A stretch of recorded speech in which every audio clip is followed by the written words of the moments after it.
ভারতে পলাতক শেখ হাসিনার চাচাতো ভাই শেখ জুয়েল এখন বিধান মল্লিক। ভারতের নাগরিকত্ব নিয়ে দেশটিতে অবস্থান করছেন তিনি। সাবেক এক সেনা কর্মকর্তার বরাত দিয়ে শনিবার এমন খবর ছাপিয়েছে দেশটির বেশ কটি গণমাধ্যম।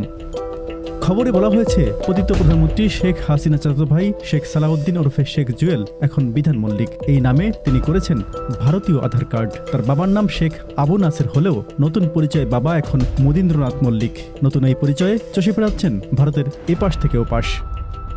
এই খবরটি শেয়ার করে রাষ্ট্রদূত মুশফিকুল ফজল আনসারি তার ফেসবুকে লিখেছেন, হাজার বছরের শ্রেষ্ঠ সন্তান পিতার উত্তরাধিকার শেখ পরিবারের এ কী অবস্থা।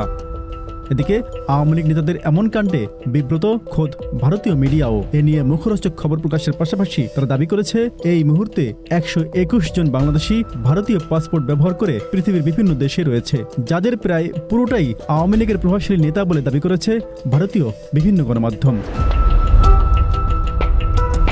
Z news, Dhaka.